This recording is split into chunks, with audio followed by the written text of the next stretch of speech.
আসসালামু আলাইকুম সুপ্রিয় শিক্ষার্থীরা, আশা করি তোমরা ভালো আছো। তোমরা তোমাদের পরিবারের সঙ্গে নিরাপদে আছো এবং তোমরা তোমাদের পড়াশোনা চালু রেখেছো। প্রতিদিনের ন্যায় আজকে আমি রসায়নের প্রথম পত্রের রাসায়নিক পরিবর্তন চ্যাপ্টারের নতুন একটি টপিকস নিয়ে তোমাদের সামনে আলোচনা করব। তোমরা জানো যে ইতিমধ্যে আমরা রাসায়নিক পরিবর্তন চ্যাপ্টারের তিনটা লেকচার দিয়েছি। সেই লেকচারগুলোতে যে বিষয়গুলো আলোচনা করা হয়েছিল সেগুলো পর্যায়ক্রমে ছিল এমন যে সবুজ রসায়ন, এরপর বিক্রিয়ার দিক সম্পর্কে আমরা আলোচনা করেছি, বিক্রিয়ার হার সম্পর্কে আলোচনা করেছি, বিক্রিয়ার হারের উপর বিভিন্ন নিয়ামকের প্রভাব, অর্থাৎ কি কি নিয়ামক দ্বারা বিক্রিয়া প্রভাবিত হতে পারে সেই সব বিষয়ে আমরা আলোচনা করেছি। তার মধ্যে তাপমাত্রা প্রভাবটা নিয়ে আমরা ডিটেইলস আলোচনা করেছিলাম। তাপমাত্রা প্রভাব সম্পর্কিত আমরা বিক্রিয়া হারের যে গাণিতিক সমীকরণ ছিল, আরহেনিয়াসের সমীকরণ, সেই সমীকরণ আলোচনা করেছি। সমীকরণ নিয়ে আমরা বিভিন্ন ধরনের গাণিতিক সমস্যার সমাধান করেছি। আজকে আমরা নতুন একটি টপিকস নিয়ে আলোচনা শুরু করব। আলোচনা শুরুতেই প্রথমে দেখো, প্রথম স্লাইডে আমরা যেটা দেখতে পাচ্ছি যে দুটি বিক্রিয়া আমি এখানে উল্লেখ করেছি। একটি সাধারণ একটি সরল বিক্রিয়া আমি ধরেছি। সেই বিক্রিয়ায় বিক্রিয়ক এ বি এবং সি, এই বিক্রিয়ক থেকে বিক্রিয়া হয়ে উৎপাদ বিসি এবং এ তৈরি হয়েছে। আরেকটি বিক্রিয়া আমি দেখিয়েছি এখানে, সালফার ডাইঅক্সাইড গ্যাস এবং অক্সিজেন গ্যাসের বিক্রিয়ায় সালফার ট্রাইঅক্সাইড উৎপন্ন হওয়া। তো এই বিক্রিয়ার ক্ষেত্রে প্রথম যে বিক্রিয়াটি আছে সেই বিক্রিয়ার কথা যদি আমরা চিন্তা করি, সেই বিক্রিয়াটির ক্ষেত্রে বিক্রিয়াটি কিভাবে ঘটতে পারে সে সম্পর্কে দেখো, উপরে আমি একটা চিত্র দিয়েছি। তোমরা অলরেডি জানো যে আমরা আলোচনা করেছিলাম যে কোনো একটা বিক্রিয়া সংঘটনের জন্য, বিক্রিয়া হওয়ার জন্য প্রথম শর্ত হচ্ছে বিক্রিয়াগুলো পরস্পরের সংস্পর্শে আসতে হবে। এরপর সেই বিক্রিয়াগুলোর মধ্যে একটি ন্যূনতম শক্তি সহযোগী তাদের মধ্যে একটি সংঘর্ষ হতে হবে। এরপর যে বিক্রিয়ক সমূহ ওই বিক্রিয়া সংঘটনের জন্য প্রয়োজনীয় পরিমাণ সক্রিয়ণ শক্তি লাভ করতে পারবে, অর্থাৎ সক্রিয় হতে পারবে, তারাই কেবলমাত্র উৎপাদে পরিণত হতে পারে। অর্থাৎ একটি বিক্রিয়া সংঘটিত হয় একটি নির্দিষ্ট কৌশলে। তো আজকে এই চিত্রে দেখো, প্রথম চিত্রে অর্থাৎ বাম পাশে এ বি বিক্রিয়কের সঙ্গে সি বিক্রিয়কের একটি সংঘর্ষ হয়েছে। সংঘর্ষটি অনেক ধীর গতির সংঘর্ষ। তোমরা এখানে ভালোভাবে খেয়াল করলে দেখবে যে এ বি বিক্রিয়কের সঙ্গে কিন্তু সি বিক্রিয়কের সংঘর্ষ বা ধাক্কাটি সার্থকভাবে হয়নি।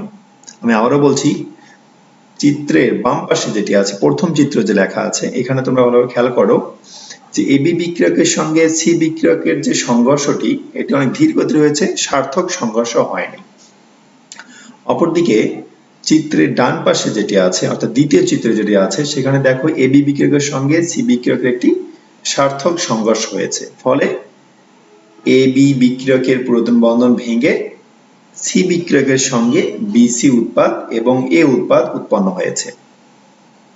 তাহলে এখানে আমরা দেখতে পাচ্ছি বিক্রিয়কের মধ্যে একটি সার্থক সংঘর্ষের মাধ্যমে বিক্রিয়া সংঘটিত হতে পারে বা হয়।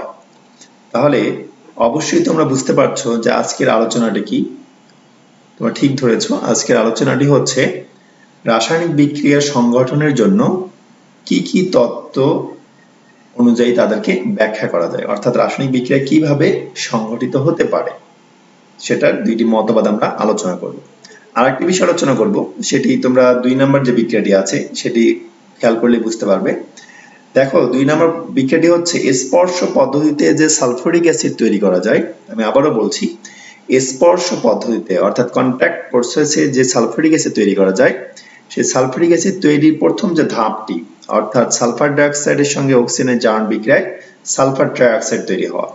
এই বিক্রিয়া তোমরা ভালোভাবে খেয়াল করে দেখো, যে বিক্রিয়া আমরা বাম পাশে বিক্রিয়ক আছে সালফার ডাইঅক্সাইড এবং অক্সিজেন, এবং ডান পাশে আরেকটি রাসায়নিক পদার্থ আমরা দেখতে পাচ্ছি উৎপাদ সালফার ট্রাইঅক্সাইড, কিন্তু মাঝে প্লাটিনাম ধাতু ব্যবহার করা হয়েছে। এই প্লাটিনাম কিন্তু কোনো বিক্রিয়ক নয়, এটি কিন্তু বিক্রিয়ায় উপস্থিত থেকে বিক্রিয়ার গতিবেগকে প্রভাবিত করেছে। অর্থাৎ এখানে প্লাটিনাম একটি প্রভাবক বা অনুঘটক বা ক্যাটালিস্ট, যাই বলো না কেন। তাহলে আজকের আমাদের আলোচনার বিষয় হচ্ছে রাসায়নিক বিক্রিয়া সংগঠনের তত্ত্বসমূহ এবং প্রভাবক সম্পর্কে আলোচনা করব। ওকে, দেখো, রাসায়নিক বিক্রিয়া সংগঠনের জন্য দুইটি মতবাদ আছে। প্রথমটি হচ্ছে রাসায়নিক বিক্রিয়ার সংঘর্ষ তত্ত্ব, অর্থাৎ collision theory of reaction mechanism. আরেকটি হচ্ছে transitional state theory of reaction mechanism বা কেমিক্যাল রিঅ্যাকশন। তাহলে দুইটি তত্ত্ব, একটি হচ্ছে রাসায়নিক বিক্রিয়ার সংঘর্ষ তত্ত্ব অর্থাৎ collision theory of chemical reaction, একটা হচ্ছে রাসায়নিক বিক্রিয়ার অবস্থান্তর অবস্থা তত্ত্ব বা transitional state theory of chemical reaction. তাহলে আমরা পর্যায়ক্রমে দুইটি থিওরি আলোচনা করব।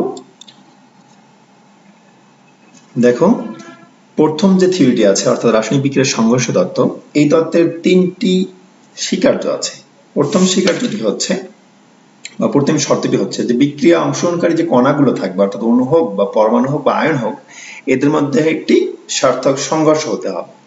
দ্বিতীয় স্বীকার্য বা শর্ত হচ্ছে যে বিক্রিয়ক পদার্থের মধ্যে যে সংঘর্ষটি হবে সেটি অবশ্যই একটি ন্যূনতম শক্তি সহযোগে হতে হবে, কমপক্ষে একটি ন্যূনতম শক্তি সহযোগে সংঘর্ষ হতে হবে।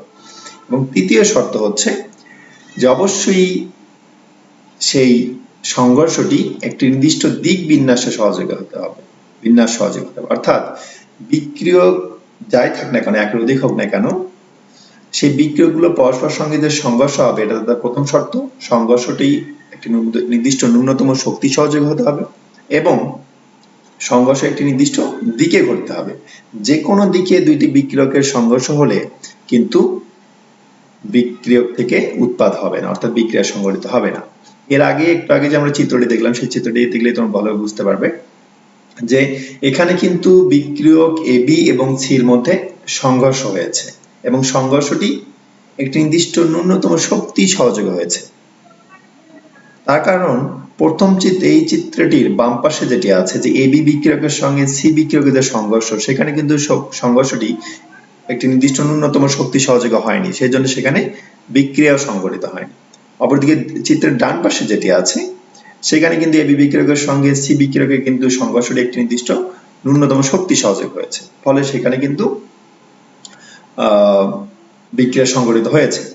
তাহলে অবশ্যই সংঘর্ষ হতে হবে বিক্রিয়কের মধ্যে এবং সংঘর্ষগুলো একটি নির্দিষ্ট ন্যূনতম শক্তি সহযোগ হতে হবে। আরেকটি শর্ত কি আছে স্বীকার্য, সেটি হচ্ছে যে সংঘর্ষগুলো একটি নির্দিষ্ট দিকে ঘটতে হবে। যে কোনো দিক থেকে সংঘর্ষ হলেই বিক্রিয়া সংঘটিত হবে না। আমি আবারও বলছি, বিক্রিয়কের মধ্যে যে কোনো দিকে সংঘর্ষ হলেই বিক্রিয়া সংঘটিত হবে না, অবশ্যই একটি নির্দিষ্ট দিক থাকতে হবে। ওকে, আমরা একটা উদাহরণ আছে, সেই উদাহরণ দিয়ে ব্যাখ্যা করলে ভালোভাবে বুঝতে পারবো। দেখো, এখানে একটি উদাহরণ আমি দিয়েছি তোমাদের বইয়ে, হাজারি নাগের যে বই আছে সেই বইয়ে উদাহরণটি আছে। অর্থাৎ এই রাসায়নিক বিক্রিয়া সংগঠনের যে তত্ত্বগুলো আছে এগুলো তোমরা হাজারি নাগের বই থেকে ভালোভাবে পড়বে। ওকে, দেখো এখানে বিক্রিয়া যেটি দেয়া আছে যে ক্লোরোফর্মের সঙ্গে ক্লোরিনের বিক্রিয়ায় কার্বন টেট্রাক্লোরাইড তৈরি হওয়া। তোমরা জানো ক্লোরোফর্মের সঙ্গে হচ্ছে CH-Cl3। তো ক্লোরোফর্মের সঙ্গে ক্লোরিনের বিক্রিয়া একটা আলোর উপস্থিতিতে যদি করা হয় তাহলে সেখান থেকে পর্যায়ক্রমে মুক্তমূলক ধরনের বিক্রিয়া বা সিকল বিক্রিয়া সংঘটিত হয়ে সর্বশেষে কার্বন টেট্রাক্লোরাইড পাওয়া যায়। এখন বিক্রিয়া ভালোভাবে তোমরা খেয়াল করো, চিত্রের বাম পাশে যেটি দেখা যাচ্ছে যে দেখো ক্লোরিনের সঙ্গে ক্লোরোফর্মের একটি ক্লোরিনের কিন্তু সংঘর্ষ হচ্ছে, কিন্তু এদিক থেকে সংঘর্ষ হলে কিন্তু কার্বন হাইড্রোজেনের মধ্যকার যে বন্ধনটি আছে অর্থাৎ ক্লোরোফর্মের কার্বন হাইড্রোজেন বন্ধন যেটি আছে সেই বন্ধনটি কিন্তু ভাঙবে না, অর্থাৎ কার্বন টেট্রাক্লোরাইড বা CCl4 কিন্তু তৈরি হবে না। কিন্তু চিত্রটি মাঝে দেখো ক্লোরিনের সঙ্গে যদি কার্বন হাইড্রোজেন বরাবর অর্থাৎ হাইড্রোজেনের বরাবর যদি সংঘর্ষটি হয় ক্লোরিন বিক্রিয়কের সঙ্গে, তাহলে কিন্তু ক্লোরোফর্মের কার্বন হাইড্রোজেনের পুরাতন বন্ধন ভেঙে যাবে এবং কার্বন টেট্রাক্লোরাইড অর্থাৎ CCl4 তৈরি হবে। তাহলে এই চিত্র থেকে আমরা কি বুঝতে পারলাম যে বিক্রিয়কগুলোর মধ্যে যে সংঘর্ষটি হবে, সার্থক সংঘর্ষটি হবে, সেটি অবশ্যই একটি নির্দিষ্ট দিক সহযোগে ঘটতে হবে, তা না হলে কিন্তু বিক্রিয়া সংঘটিত হবে না। তোমরা চিত্রটি ভালোভাবে খেয়াল করলে আমি আবারও বলছি, ভালোভাবে খেয়াল করো যে ক্লোরোফর্ম যেটি CH-Cl3 তার সঙ্গে ক্লোরিনের বিক্রিয়া তৈরি হবে CCl4, অর্থাৎ ক্লোরোফর্মের কার্বন হাইড্রোজেন বন্ধন ভেঙে সেখানে কার্বন ক্লোরিন নতুন একটি বন্ধন তৈরি হবে বা কার্বন তৈরি হবে। তাহলে অবশ্যই বিক্রিয়া ক্লোরিনের সঙ্গে ক্লোরোফর্মের কার্বন হাইড্রোজেনের হাইড্রোজেন বরাবর সংঘর্ষটি হতে হবে। তাহলে কার্বন হাইড্রোজেনের পুরাতন বন্ধন ভেঙে কার্বন ক্লোরিনের নতুন বন্ধন তৈরি হবে, অর্থাৎ কার্বন টেট্রাক্লোরাইড তৈরি হবে। অর্থাৎ যেটি বোঝা গেল সেটা হচ্ছে বিক্রিয়ার ক্ষেত্রে বিক্রিয়ক অণুগুলোর মধ্যে যে সংঘর্ষ হবে সেটি অবশ্যই একটি নির্দিষ্ট দিক সহযোগে ঘটতে হবে, তা না হলে কিন্তু বিক্রিয়ক থেকে সক্রিয় বিক্রিয়ক অণু পাওয়া যাবে না বা উৎপাদও তৈরি হবে না। ওকে, এ ছিল রাসায়নিক বিক্রিয়ার সংঘর্ষ তত্ত্ব। এখন আমরা একটা নতুন তত্ত্ব, দ্বিতীয় নম্বর যে তত্ত্ব যেটি আছে, থিওরি যেটি আছে, রাসায়নিক বিক্রিয়ার অবস্থান্তর অবস্থা তত্ত্ব, অর্থাৎ transitional state theory of chemical reaction. অবস্থান্তর অবস্থা বিষয়টি কি আমি তোমাদের এর আগে একটু বলেছিলাম, তোমাদের মনে আছে কিনা জানি না। মনে করো এরকম একটি বিক্রিয়া যে এ বিক্রিয়ক এবং বিসি বিক্রিয়কের মধ্যে বিক্রিয়া সংঘটিত হবে।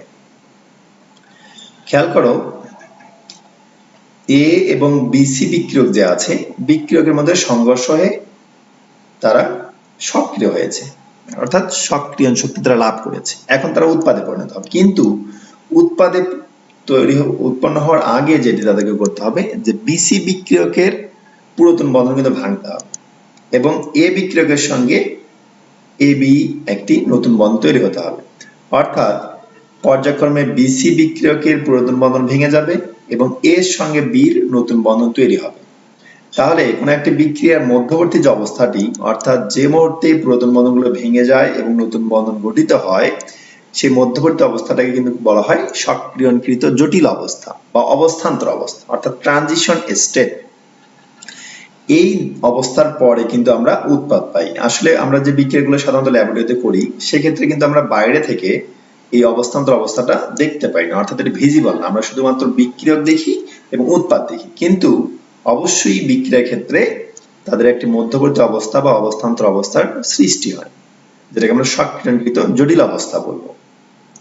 তাহলে কোন একটি বিক্রিয়া যদি এই থিওরিতে সংঘটিত হয় তাহলে সেটি রাসায়নিক বিক্রিয়ার অবস্থান্তর অবস্থা তত্ত্ব মেনে চললো। আচ্ছা দেখো নিচে দুটি চিত্র দেওয়া আছে, চিত্র দুটি আমি তোমাদের এর আগেও দেখেছিলাম। খেয়াল করে এখানে একটি বিক্রিয়া, এই যে বিক্রিয়াটি আছে এই বিক্রিয়াটির অগ্রগতি দেখানো হয়েছে। দেখো প্রথম চিত্রের ক্ষেত্রে অর্থাৎ চিত্র ক তে বিক্রিয়া অগ্রগতি, অর্থাৎ কোন একটা জানি আমরা কোন একটা বিক্রিয়ার ক্ষেত্রে বিক্রিয়ক প্রথমে থাকে এবং উৎপাদ শেষে থাকে। তাহলে অবশ্যই লেখচিত্রের ক্ষেত্রে বিক্রিয়া অগ্রগতি যেটি, অর্থাৎ মূল বিন্দুর দিকে কিন্তু বিক্রিয়ক থাকবে, অর্থাৎ এ প্লাস বিসি, এবং সামনের দিকে অর্থাৎ ডান পাশে কিন্তু উৎপাদ থাকবে, অর্থাৎ এ বি এবং সি। খেয়াল করো বিক্রিয়াটির ক্ষেত্রে বিক্রিয়কের শক্তি একটু উপরে আছে উৎপাদ অপেক্ষা, অর্থাৎ এ প্লাস বিসি এর শক্তি ইআর যেটি আছে, এনার্জি অফ রিঅ্যাক্ট্যান্ট, অর্থাৎ বিক্রিয়কের শক্তি কিন্তু একটু বেশি উৎপাদ অপেক্ষা, ইপি অপেক্ষা। তাহলে যে বিক্রিয়ার ক্ষেত্রে বিক্রিয়কের শক্তি উৎপাদের চেয়ে বেশি হয় সেই বিক্রিয়া অবশ্যই আমরা কিছু পরিমাণ শক্তি সেই বিক্রিয়ার মাধ্যম থেকে পেয়ে থাকি, অর্থাৎ সেটি তাপোৎপাদী বিক্রিয়া। তো এই যে তাপোৎপাদী বিক্রিয়ার ক্ষেত্রে সক্রিয়ণ শক্তি যেটি, সেই শক্তি কিন্তু ক্যালকুলেশন করতে হবে, বের করার নিয়ম কিন্তু আমি তোমাদের শিখিয়েছিলাম এর আগে। আমার এখানে দেখানোর জন্য যে বিষয়টি দেখানোর জন্য আমি এখানে চিত্রটি দিয়েছি সেটা হচ্ছে দেখো যে বিক্রিয়ক এ এবং বিসি এবং উৎপাদ এ বি ও সির মধ্যবর্তী এই যে লেখচিত্রে যে লেখটি তোমরা দেখতে পাচ্ছ গ্রাফে, চূড়ায় দেখো সক্রিয়ণকৃত জটিল অবস্থা বা অবস্থান্তর অবস্থা দেখানো হয়েছে, অর্থাৎ এ বি সি, অর্থাৎ বিসির পুরাতন বন্ধন ভেঙে যাচ্ছে, এ বির নতুন বন্ধন তৈরি হচ্ছে সর্বোচ্চ চূড়ায়, যেটাকে আমরা ইএক্স বলতাম, এর আগের দিনে আমরা আলোচনা করেছিলাম। একইভাবে যদি আমরা দ্বিতীয় চিত্রটির কথা চিন্তা করি, খ নম্বর চিত্র, সেক্ষেত্রে বিক্রিয়ককে আমরা বাম পাশে রাখবো ইআর বিক্রিয়কের শক্তি, ডান পাশে রাখবো উৎপাদকে। এক্ষেত্রে দেখো বিক্রিয়কের শক্তি নিচে একটু নিচুতে আছে এবং উৎপাদের শক্তি একটু উপরে আছে, অর্থাৎ এক্ষেত্রে বোঝা যাচ্ছে যে বিক্রিয়কের চেয়ে উৎপাদের শক্তি বেশি। তার মানে বিক্রিয়ককে উৎপাদে পরিণত করতে হলে আমাদেরকে বাইরে থেকে কিছু পরিমাণ শক্তি যোগান দিতে হবে, তাহলে অবশ্যই এটা একটি তাপহারী বিক্রিয়া। এক্ষেত্রে দেখো সক্রিয়ণকৃত জটিল অবস্থা বা অবস্থাটাকে উপরে দেওয়া হয়েছে, অর্থাৎ বিক্রিয়কগুলো একটি নির্দিষ্ট পরিমাণ শক্তি অতিক্রম করে অবস্থান্তর অবস্থা হয়ে উৎপাদে পরিণত হবে। এটা হচ্ছে বিক্রিয়ার নিয়ম। এবং যে পরিমাণ শক্তি পর্বত অর্থাৎ শক্তির পাহাড় অতিক্রম করে উৎপাদে পরিণত হচ্ছে সেই পরিমাণ শক্তিকে বলা হয় সক্রিয়ণ শক্তি অর্থাৎ ইএ বা অ্যাক্টিভেশন এনার্জি। এটা আমরা গতদিনে আলোচনা করেছিলাম। তাহলে আমরা যদি অবস্থান্তর অবস্থাকে বিবেচনা করে যদি কখনো লেখচিত্র অঙ্কন করি, সেটা তাপোৎপাদী হোক অথবা তাপহারী হোক, সেক্ষেত্রে এভাবে লেখচিত্রটি অঙ্কন করতে হবে। আমি কিন্তু এক্ষেত্রে যে বিক্রিয়াটি তোমাদের দেখিয়েছি, বিক্রিয়াটি কিন্তু তাপোৎপাদী হতে পারে বা তাপহারী হতে পারে, সেই জন্য দুইটি চিত্র এখানে দেখানো হয়েছে। ওকে, এ গেল রাসায়নিক বিক্রিয়া সংগঠনের দুটি তত্ত্ব। এখন আমরা নতুন বিষয় আলোচনা করব। এখন আমাদের আলোচনার বিষয় হচ্ছে প্রভাবক বা ক্যাটালিস্ট, যার আরেক নাম হচ্ছে অনুঘটক। দেখো, প্রভাবক সম্পর্কে তোমরা একটু হলেও জানো, এইচএসসিতে মাধ্যমিকে তোমরা পড়েছো, এখানে আরো ডিটেইলস আলোচনা আছে। প্রভাবক বলতে আমরা যেটা বুঝি, যেটা বিক্রিয়াকে প্রভাবিত করতে পারে। আর বিক্রিয়া কি প্রভাবিত করে? বিক্রিয়ার গতিকে তারা প্রভাবিত করে, অর্থাৎ বিক্রিয়ার গতিবেগকে বা বিক্রিয়ার হারকে তারা বৃদ্ধি করতে পারে বা হ্রাসও করতে পারে। কিন্তু প্রভাবকের কিছু নির্দিষ্ট বৈশিষ্ট্য আছে, যেমন প্রভাবকের সংজ্ঞা দেখলে আমরা বুঝতে পারবো। দেখো, প্রভাবক সম্পর্কে একটা বিষয় তোমাদের বলে রাখি। প্রভাবক সম্পর্কে প্রথম ধারণা যিনি দেন, তিনি হচ্ছেন বিজ্ঞানী, সুইডিশ বিজ্ঞানী বার্জেলিয়াস 1835 সালে। উনি লক্ষ্য করেন যে কিছু কিছু রাসায়নিক পদার্থ আছে যারা বিক্রিয়ায় বিক্রিয়কের সঙ্গে উপস্থিত থেকে বিক্রিয়াকে প্রভাবিত করতে পারে, অর্থাৎ বিক্রিয়ার গতিবেগকে বৃদ্ধি করতে পারে বা হ্রাসও করতে পারে, কিন্তু তারা বিক্রিয়ায় সক্রিয়ভাবে অংশগ্রহণ করে না, অর্থাৎ তারা কখনো উৎপাদে পরিণত হয় না।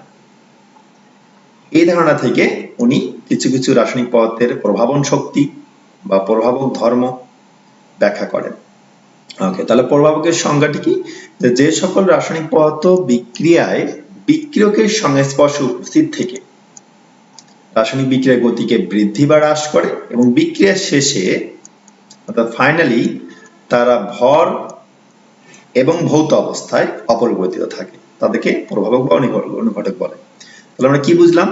যেমন এখানে যে বিক্রিয়াটি দেওয়া হয়েছে, স্পর্শ পদ্ধতিতে প্লাটিনাম প্রভাবকের উপস্থিতিতে সালফার ডাইঅক্সাইডের জারণ বিক্রিয়া, যেখানে সালফার ট্রাইঅক্সাইড উৎপন্ন হয়েছে, এক্ষেত্রে প্লাটিনাম প্রভাবক আমি যতটুকু ব্যবহার করব ভরে, সেটি বিক্রিয়ার গতিকে বৃদ্ধি করে দিয়ে শেষে উৎপাদ তৈরি হওয়ার পর তাকে আমি সেই পরিমাণই ফেরত পাবো এবং সেই ভৌত অবস্থাতেই ফেরত পাবো। অর্থাৎ তাকে আমি কঠিন অবস্থায় ব্যবহার করেছি, বিক্রিয়া শেষে তাকে আমি কঠিন অবস্থাতেই ফেরত পাবো এবং যত গ্রাম ব্যবহার করব ঠিক তত গ্রামই আমি ফেরত পাবো। ওকে, তাহলে প্রভাবকের কাজ হচ্ছে সেটি বিক্রিয়কের সঙ্গে উপস্থিত থেকে বিক্রিয়া গতিবেগকে বৃদ্ধি করতে পারে বা হ্রাসও করতে পারে এবং শেষে বিক্রিয়া শেষে অর্থাৎ উৎপাদ উৎপন্ন হওয়ার পরে তাকে যতটুকু আমরা ব্যবহার করেছিলাম ঠিক ততটুকুই ফেরত পাবো এবং ঠিক যে ভৌত অবস্থা তাকে আমরা ব্যবহার করেছিলাম সেই ভৌত অবস্থাতেই তাকে আমরা ফেরত পাবো। এরপর প্রভাবকের বৈশিষ্ট্য। প্রভাবকের কিছু বৈশিষ্ট্য আছে, যেমন প্রভাবকের কার্যকারিতা সুনির্দিষ্ট। সুনির্দিষ্ট কথাটি যেটা বোঝায় এখানে সেটি হচ্ছে যে প্রভাবক দ্বারা যে বিক্রিয়াকে প্রভাবিত করা যায়, অর্থাৎ মনে করো এই বিক্রিয়ার ক্ষেত্রে আমি প্লাটিনাম প্রভাবক ব্যবহার করে দেখেছি যে বিক্রিয়ার গতিবেগকে সে বৃদ্ধি করতে পারে। এখন আমি এই চিন্তা মাথায় নিয়ে আমি যদি অন্য বিক্রিয়ার ক্ষেত্রেও প্লাটিনাম প্রভাবককে ব্যবহার করি, তাহলে যে সে বিক্রিয়ার গতিকে বৃদ্ধি করবে এটা হতে পারে না। অর্থাৎ প্লাটিনাম প্রভাবক শুধুমাত্র এই বিক্রিয়ার ক্ষেত্রেই সেটি বিক্রিয়ার গতিকে বৃদ্ধি করবে। তার মানে প্রভাবকের কার্যকারিতা সুনির্দিষ্ট, অর্থাৎ একটি নির্দিষ্ট প্রভাবক একটি নির্দিষ্ট বিক্রিয়াকে প্রভাবিত করে। ওকে, এরপর আমরা আসি, আমরা জানি যে বিক্রিয়া দুই ধরনের হতে পারে দিকের উপর ভিত্তি করে, একমুখী বিক্রিয়া এবং উভমুখী বিক্রিয়া, এবং আমরা এও জানি যে উভমুখী বিক্রিয়ার ক্ষেত্রে সাম্য অবস্থায় তৈরি হয়। তো কোনো একটি উভমুখী বিক্রিয়া যদি আমরা প্রভাবক ব্যবহার করি তাহলে সেটি সাম্য অবস্থার পরিবর্তন করতে পারবে না। আমি আবারও বলছি, কোনো একটি উভমুখী বিক্রিয়া সাম্য অবস্থায় পৌঁছে গেল, এরপর যদি আমরা সেই বিক্রিয়ার ক্ষেত্রে প্রভাবক ব্যবহার করি তাহলে সেই প্রভাবক কখনোই বিক্রিয়ার সাম্য অবস্থা পরিবর্তন করতে পারে না। কিন্তু এটি সেই উভমুখী বিক্রিয়ার দুই দিকের বিক্রিয়াকেই প্রভাবিত করতে পারে। অর্থাৎ মনে করো কোনো একটা উভমুখী বিক্রিয়া আমি মাত্র শুরু করেছি, তাহলে সেখানে শুধুমাত্র বিক্রিয়ক আছে। এখন সেই বিক্রিয়াটি প্রভাবক ছাড়া যদি 10 সেকেন্ডে সাম্য অবস্থায় পৌঁছায়, অর্থাৎ সম্মুখ দিকের বিক্রিয়া এবং বিপরীত দিকের বিক্রিয়ার গতিবেগ যদি সমান হয় 10 সেকেন্ডে, তাহলে এমন হতে পারে যে আমি একটা প্রভাবক ব্যবহার করার কারণে সেই সাম্য অবস্থা পৌঁছাতে পারলাম আমি 8 সেকেন্ডে। অর্থাৎ এটি সাম্য অবস্থায় পৌঁছাতে সাহায্য করতে পারে বা সাম্য অবস্থায় পৌঁছাতে সেটা দেরি করাতে পারে সাম্য অবস্থায় পৌঁছাতে, অর্থাৎ বিক্রিয়ার গতিকে মন্থর করে দিতে পারে। তাহলে আমরা এই বুঝলাম যে উভমুখী বিক্রিয়ার সাম্য অবস্থা প্রভাবক দ্বারা প্রভাবিত হয় না, কিন্তু কোন একটা উভমুখী বিক্রিয়ার সাম্য অবস্থা দ্রুত পৌঁছাতে আমরা প্রভাবক ব্যবহার করতে পারি। এরপর 3 নম্বর বৈশিষ্ট্য যেটি আছে যে প্রভাবক বিক্রিয়া শেষে প্রভাবক ভর এবং ভৌত গঠনে অপরিবর্তিত থাকে, এটা আমরা জানি। এরপর সামান্য একটু প্রভাবক দ্বারাই বিক্রিয়া গতিকে প্রভাবিত করা যায়, এটা একটি প্রভাবকের বৈশিষ্ট্য, অর্থাৎ প্রভাবক খুব সামান্য পরিমাণে ব্যবহার করলেই চলে। এরপর এরা বিক্রিয়ায় অংশগ্রহণ করে না, অর্থাৎ এরা সক্রিয়ভাবে বিক্রিয়ায় অংশগ্রহণ করবে না। এছাড়াও প্রভাবকের আরো অনেক বৈশিষ্ট্য আছে, সেই বৈশিষ্ট্যগুলো আশা করি তোমরা দেখবে। ওকে, এ গেল প্রভাবক। এবার আসা যাক প্রভাবকের প্রকারভেদ নিয়ে, অর্থাৎ ক্লাসিফিকেশন অফ ক্যাটালিস্ট। একটা বিষয় বলে রাখি, প্রভাবক যে কৌশলে বিক্রিয়াকে প্রভাবিত করে তাকে আমরা প্রভাবন বলবো, প্রভাবন বা ক্যাটালাইসিস বলবো। তো আমরা এখানে প্রভাবক নিয়ে আলোচনা করব, পাশাপাশি সেটা প্রভাবন হয়েও আলোচনা হয়ে যাবে, অর্থাৎ যেটা প্রভাবক বলবো সেটা প্রভাবনটাও আমরা আলোচনা করব। দেখো, কাজের উপর ভিত্তি করে অর্থাৎ অ্যাকশনের উপর ভিত্তি করে প্রভাবক 4 প্রকার: ধনাত্মক প্রভাবক, ঋণাত্মক প্রভাবক, পট বা স্বপ্রভাবক এবং আবিষ্ট প্রভাবক। তাহলে আমরা এখন এই প্রভাবকগুলো যে 4 প্রকার যে প্রভাবক আছে এগুলো সম্পর্কে ইন্ডিভিজুয়ালি আলোচনা করব। ওকে, এবার আসা যাক ধনাত্মক প্রভাবক নিয়ে বা পজিটিভ ক্যাটালিস্ট নিয়ে। ধনাত্মক প্রভাবক তোমরা সবাই বুঝতে, ধনাত্মক কথাটা দ্বারা বোঝাচ্ছে যে হয়তো বা এটা বিক্রিয়ার গতিকে ধনাত্মকভাবে প্রভাবিত করবে, অর্থাৎ যে প্রভাবকগুলো কোনো রাসায়নিক বিক্রিয়ার গতিবেগকে বৃদ্ধি করে তাদেরকে আমরা ধনাত্মক প্রভাবক বলবো বা পজিটিভ ক্যাটালিস্ট বলবো। এবং ধনাত্মক প্রভাবকের ক্রিয়াকে বা ধনাত্মক প্রভাবক যে কৌশলে বিক্রিয়াকে প্রভাবিত করে তাকে ধনাত্মক প্রভাবন বলে, অর্থাৎ পজিটিভ ক্যাটালাইসিস বলে। যেমন পটাশিয়াম ক্লোরাইড থেকে তাপীয় বিয়োজনে যে অক্সিজেন তৈরি করা যায়, এই বিক্রিয়া স্বাভাবিক ভাবে যে গতিতে চলবে, আমি যদি এখানে ম্যাঙ্গানিজ ডাইঅক্সাইড রাসায়নিক পদার্থ ব্যবহার করি তাহলে দেখা যায় বিক্রিয়াটি আগের চেয়ে দ্রুত গতিতে ঘটে, অর্থাৎ এটি বিক্রিয়ার গতিবেগকে বৃদ্ধি করছে। তাহলে আমরা এটাকে পজিটিভ ক্যাটালিস্ট বলবো বা ধনাত্মক প্রভাবক বলবো। এবার আসা যাক ঋণাত্মক প্রভাবক। তো স্বাভাবিকভাবেই ধনাত্মক প্রভাবক যদি বিক্রিয়ার গতিকে বৃদ্ধি করে তাহলে ঋণাত্মক প্রভাবক অবশ্যই বিক্রিয়ার গতিকে হ্রাস করবে। তাহলে আমরা বলতে পারি যেসব প্রভাবক কোন রাসায়নিক বিক্রিয়ার গতিবেগকে হ্রাস করে তাদেরকে আমরা ঋণাত্মক প্রভাবক বলবো, এবং ঋণাত্মক প্রভাবকের ক্রিয়াকে বা কৌশলকে আমরা ঋণাত্মক প্রভাবন বলবো। যেমন হাইড্রোজেন পারঅক্সাইড 25 ডিগ্রি সেলসিয়াস তাপমাত্রায় ভেঙে পানি এবং অক্সিজেন তৈরি করে, এটা একটা স্বাভাবিক বিয়োজন। কিন্তু এই বিক্রিয়াটিতেই যদি আমরা ফসফরিক অ্যাসিড ব্যবহার করি তাহলে দেখা যায় বিক্রিয়াটি আগের চেয়ে মন্থর গতিতে বা ধীর গতিতে ঘটছে, অর্থাৎ বিক্রিয়াটি স্লো হয়ে গেছে। তাহলে অবশ্যই এটা বিক্রিয়ার গতিবেগ হ্রাস করে দিচ্ছে। তাহলে ফসফরিক অ্যাসিডের ক্ষেত্রে ঋণাত্মক প্রভাবক বা নেগেটিভ ক্যাটালিস্ট। এবার আসি অটো প্রভাবক, অটো ক্যাটালিস্ট বা স্বপ্রভাবক নিয়ে। অটো কথাটি দ্বারা যেটা বোঝা যাচ্ছে এখানে সেটা হচ্ছে যে নিজে কোন বিক্রিয়ার প্রভাব হিসেবে কাজ করছে। অর্থাৎ যেমন এখানে একটা বিক্রিয়া আছে, বিক্রিয়াটি দেখলে আমরা বুঝতে পারবো যে অক্সালিক অ্যাসিড পটাশিয়াম পারম্যাঙ্গানেট দ্বারা বিক্রিয়া করে অম্লীয় মাধ্যমে বিক্রিয়া করে পটাশিয়াম সালফেট ম্যাঙ্গানিজ সালফেট তৈরি করে, কার্বন ডাই অক্সাইড পানি তৈরি করে। এই বিক্রিয়ার ক্ষেত্রে তোমরা জানো যে পটাশিয়াম পারম্যাঙ্গানেটের বর্ণ হচ্ছে গোলাপি বর্ণের। তো বিক্রিয়াটি যখন শুরু হয় তখন দেখা যায় যে পটাশিয়াম পারম্যাঙ্গানেট যে ভেঙে যাচ্ছে, অর্থাৎ পটাশিয়াম পারম্যাঙ্গানেটের যে গোলাপি বর্ণ আছে সেটা দেখা যায় ধীর গতিতে বর্ণহীন হচ্ছে, অর্থাৎ বিক্রিয়াটি ধীর গতিতে ঘটছে। কিন্তু কিছুক্ষণ পরে দেখা যায় যে পটাশিয়াম পারম্যাঙ্গানেটের গোলাপি বর্ণের যে বর্ণহীন হওয়া, এই প্রক্রিয়াটি দ্রুত ঘটছে, অর্থাৎ দ্রুত পটাশিয়াম পারম্যাঙ্গানেটের গোলাপি বর্ণ বর্ণহীন হচ্ছে। তাহলে প্রথমে বিক্রিয়ার শুরুর দিকে পটাশিয়াম পারম্যাঙ্গানেটের যে বর্ণহীন হয়ে যাওয়া, গোলাপি বর্ণ থেকে বর্ণহীন হয়ে যাওয়া, সেটা কিন্তু ধীর গতিতে ছিল। কিন্তু কিছুক্ষণ পরে অর্থাৎ বিক্রিয়া সংঘটিত হওয়ার কিছুক্ষণ পরে দেখা যায় তার গোলাপি বর্ণ খুব দ্রুত গতিতে বর্ণহীন হচ্ছে। তাহলে এখানে কিন্তু আমরা বাইরে থেকে কোনো প্রভাবক ব্যবহার করিনি, রাসায়নিক পদার্থ ব্যবহার করিনি। তাহলে এই ক্ষেত্রে অবশ্যই বিক্রিয়া সৃষ্ট কোনো একটি পদার্থ দিয়ে বিক্রিয়াটি প্রভাবিত হয়েছে। ঠিক তাই এখানে ম্যাঙ্গানিজ আয়ন যেটি আছে, ম্যাঙ্গানিজ 2+, এই আয়নটি যখন ম্যাঙ্গানিজ সালফেট হিসেবে তৈরি হয়েছে, অর্থাৎ উৎপাদে তৈরি হয়েছে, সেটি প্রভাবক হিসেবে কাজ করেছে, অর্থাৎ পটাশিয়াম পারম্যাঙ্গানেটের গোলাপী বর্ণটি দ্রুত গতিতে সে বর্ণহীন করেছে।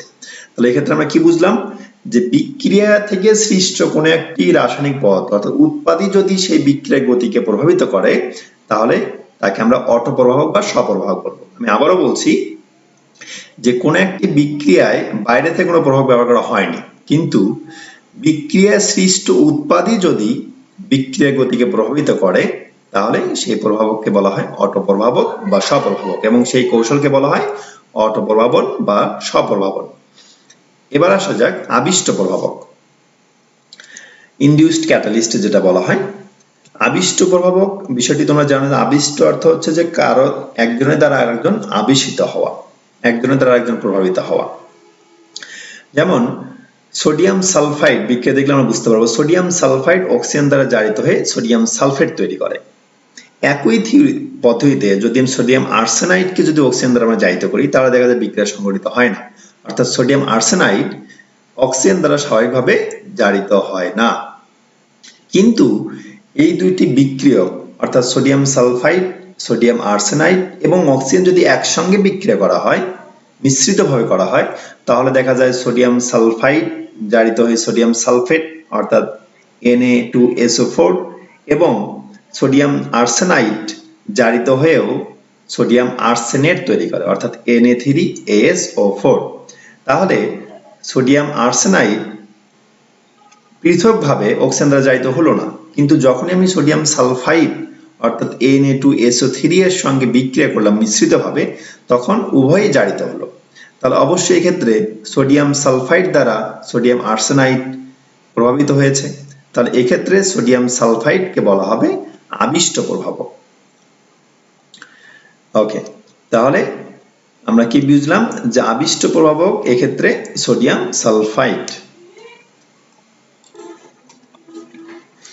এবারে আসি আমরা প্রভাবকের আরেকটি ক্লাসিফিকেশন, সেটি হচ্ছে ভৌত অবস্থার ভিত্তি করে, অর্থাৎ প্রভাবকের সঙ্গে বিক্রিয়ক এবং উৎপাদ কি ভৌত অবস্থায় আছে তার উপর ভিত্তি করে প্রভাবককে দুই ভাগে ভাগ করা যায়। একটা হচ্ছে সমসত্ব, একটা হোমোজেনিয়াস ক্যাটালিস্ট, একটা হচ্ছে অসমসত্ব, একটা হচ্ছে হেটারোজেনিয়াস ক্যাটালিস্ট। ওকে, দেখো সমসত্ব প্রভাবন বা প্রভাবক বা হোমোজেনিয়াস ক্যাটালিস্ট বা ক্যাটালাইসিস যেটা বলা হয়, সেটা হচ্ছে যদি কোনো একটা বিক্রিয়ার ক্ষেত্রে বিক্রিয়ক, উৎপাদ এবং প্রভাবক যদি একই ভৌত অবস্থায় থাকে, আমি আবারও বলছি, যদি কোনো একটি বিক্রিয়ার ক্ষেত্রে বিক্রিয়ক, উৎপাদ এবং প্রভাবক একই ভৌত অবস্থায় থাকে, তাহলে আমরা সেই প্রভাবককে বলবো সমসত্ব প্রভাবক এবং তার কৌশলকে বলবো বা ক্রিয়াকে বলবো সমসত্ব প্রভাবন। যেমন লেড প্রকোষ্ঠ পদ্ধতিতে সালফিউরিক অ্যাসিড তৈরির যে পদ্ধতি আছে, সেখানে প্রথম যে পদ্ধতিটা ধাপটি সেটা হচ্ছে সালফার ডাইঅক্সাইড অক্সিজেন দ্বারা জারিত সালফার ট্রাইঅক্সাইড তৈরি হয়। এক্ষেত্রে যদি আমরা নাইট্রিক অক্সাইড প্রভাব হিসেবে ব্যবহার করি, গ্যাসীয় নাইট্রিক অক্সাইড, তাহলে এক্ষেত্রে সেটি সমসত্ব প্রভাব হিসেবে কাজ করবে, কারণ এখানে বিক্রিয়ক সালফার ডাইঅক্সাইড এবং অক্সিজেন ও উৎপাদ সালফার ট্রাইঅক্সাইড উভয়ই গ্যাসীয় এবং নাইট্রিক অক্সাইড গ্যাসীয়, অর্থাৎ এরা একই ভৌত অবস্থায় আছে। তাহলে এটাকে আমরা বলবো সমসত্ব প্রভাবক এবং এর ক্রিয়াকে বলবো সমসত্ব প্রভাবন। একইভাবে যদি আমরা অম্লীয় মাধ্যমে পানির অম্লীয় মাধ্যমে যদি সুক্রোজ অর্থাৎ চিনি যদি বিয়োজন চিন্তা করি, যেখান থেকে গ্লুকোজ এবং ফ্রুক্টোজ পাওয়া যায়, সেক্ষেত্রে এরা সবাই একই ভৌত অবস্থায় আছে, তরল ভৌত অবস্থায় আছে, তাহলে এদেরকে বলবো সমসত্ব প্রভাবন। তাহলে অসমসত্বের বিপরীত হবে, অর্থাৎ যদি বিক্রিয়ক এবং উৎপাদের সঙ্গে প্রভাবক যদি একই ভৌত অবস্থায় না থাকে, যদি ভিন্ন হয়, তাহলে সেই প্রভাবনকে বলা হয় অসমসত্ব প্রভাবন। যেমন সালফার ডাইঅক্সাইড এবং অক্সিজেনের যে জারণ বিক্রিয়াটি আছে সালফার ট্রাইঅক্সাইড তৈরি হওয়ার স্পর্শ পদ্ধতিতে সালফিউরিক অ্যাসিড তৈরি, সেক্ষেত্রে যদি প্লাটিনাম প্রভাব ব্যবহার করি, তোমরা জানো যে প্লাটিনাম হচ্ছে কঠিন, অপরদিকে সালফার ডাইঅক্সাইড, অক্সিজেন এবং সালফার ট্রাইঅক্সাইড সবই গ্যাসীয়, তাহলে এক্ষেত্রে প্লাটিনাম কিন্তু অসমসত্ব প্রভাবক। আবার তোমরা জানো যে অ্যালকিনের সঙ্গে হাইড্রোজেন সংযোজন করলে 150 ডিগ্রি সেলসিয়াস তাপমাত্রায় অ্যালকেন পাওয়া যায়, অর্থাৎ ইথিন থেকে হাইড্রোজেন সংযোজনের মাধ্যমে ইথেন পাওয়া যায়। এই ক্ষেত্রে যদি আমরা নিকেল প্রভাব ব্যবহার করি, তাহলে নিকেলের ক্ষেত্রে অসমসত্ব প্রভাবক, কারণ ইথিন, হাইড্রোজেন এবং ইথেন সবাই গ্যাসীয়, একমাত্র নিকেলই কঠিন, সেজন্য নিকেলে এখানে অসমসত্ব প্রভাবক হিসেবে কাজ করবে। তাহলে এ পর্যন্ত আমরা প্রভাবকের ক্রিয়াকোষ প্রকারভেদ দুইটি বিষয়ের ভিত্তি করে আলোচনা করলাম। একটা হচ্ছে কাদের ভিত্তি করে প্রভাবক 4 প্রকার, অর্থাৎ ধনাত্মক, ঋণাত্মক, অথবা স এবং আবিষ্ট। আর হচ্ছে ভৌত অবস্থার ভিত্তি করে প্রভাবক 2 প্রকার, একটা হচ্ছে সমসত্ব প্রভাবক এবং অসমসত্ব প্রভাবক আলোচনা করলাম। ওকে, এবার আসা যাক প্রভাবক যে ক্রিয়া কৌশলের মাধ্যমে বা যেভাবে বিক্রিয়াকে প্রভাবিত করে, অর্থাৎ প্রভাবন ক্রিয়া কৌশল 2 প্রকার, 2টা পদ্ধতিতে আলোচনা করা যায়, সেই দুটির বিষয় নিয়ে আলোচনা করবে। একটা হচ্ছে অন্তর্বর্তী যৌগ গঠনের মাধ্যমে, একটা হচ্ছে অধিশোষণের মাধ্যমে। প্রথমে আসা যাক অন্তর্বর্তী যৌগ গঠনের মাধ্যমে কিভাবে প্রভাবক তার ক্রিয়া কৌশল করে থাকে। আসলে অন্তর্বর্তী যৌগ গঠনের মাধ্যমে যে প্রভাবকগুলো প্রভাবন ক্রিয়া কৌশল করে থাকে তারা হচ্ছে সমসত্ব প্রভাবক। তাহলে আমরা বিষয়টি ভালোভাবে মনে রাখবো যে সমসত্ব প্রভাবকরাই শুধুমাত্র অন্তর্বর্তী যৌগ গঠনের মাধ্যমে তাদের প্রভাবন ক্রিয়া কৌশল করে থাকে। এবার আসলে সমসত্ব প্রভাবক কাকে বলে? দেখো, অন্তর্বর্তী যৌগ গঠনের মাধ্যমে শুধুমাত্র সমসত্ব প্রভাবকরাই তাদের ক্রিয়া কৌশল করে থাকে। যেমন একটু আগে যে বিক্রিয়া আমি আলোচনা করলাম যে নাইট্রিক অক্সাইড প্রভাবকের উপস্থিতিতে সালফার ডাইঅক্সাইড এবং অক্সিজেনের বিক্রিয়ায় সালফার ডাইঅক্সাইড তৈরি হয়। এতে দেখো বিক্রিয়াটি 2টি ধাপে ঘটবে। অন্তর্বর্তী যৌগ মানে এর আগে যে আলোচনা করেছি অবস্থান্তর অবস্থা, সেটির একটা রূপ। যেমন প্রথম ধাপে নাইট্রিক অক্সাইড প্রভাবক বিক্রিয়ক 1 নম্বর বিক্রিয়ক অক্সিজেনের সাথে বিক্রিয়া করে নাইট্রোজেন ডাইঅক্সাইড তৈরি করে।